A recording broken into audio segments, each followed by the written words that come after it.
By Laura Bundock, news correspondent. Community leaders from the hometown of jihadi Abu Saeed al-Britani say evidence suggesting he was imprisoned by Islamic State could deter other young Muslims from traveling to Syria. Sky News has found his name scrawled on a wall of a prison in the recently liberated town of Raqqa, the one-time headquarters of IS. Abu Saeed left for Syria in 2014 and is on a UN sanctions list.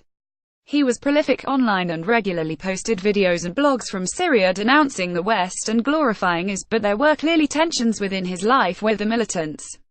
Inside Islamic State's prisons of death in fallen Raqqa video the fate of British jihadists who joined IS. He wrote on a blog he missed his mum's cooking and foods like Jaffa cakes and fish fingers. Back in his hometown, High Wycombe, community leader Muhammad Khalil has been supporting his family. He told Sky News he was a salesman for an extremist group ISIS, and I think it's ironic that the very group that he was trying to attract others into have tortured him to death. I hope that speaks volumes to youngsters thinking of traveling to these dangerous parts of the world. High Wycombe has been identified as an area where radicalization is a problem.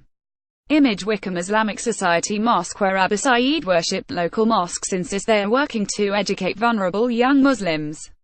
At the Wycombe Islamic Society Mosque, where Abu Saeed worshipped before he left for Syria, they run a program of youth classes.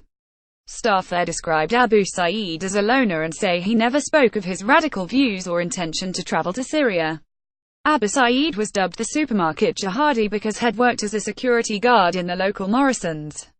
Despite his many social media posts, we know he fell out with his leaders. WAD issued him a warning after he advised potential recruits to go to Libya and not Syria. Image the jihadist's hometown of High Wycombe. His last activity online was in July this year. The only clue as to what happened is a scratch mark bearing his name inside a notorious IS prison where inmates were routinely tortured and executed. Terror analyst Milo Comaford, from the Tony Blair Institute for Global Change, said it is not uncommon for British jihadists to struggle with life in Syria.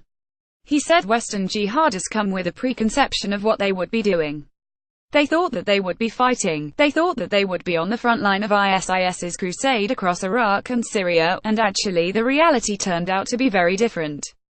People are often put in positions of support, of cooking, they were untrained, they didn't have the military skills, and many were frustrated by this.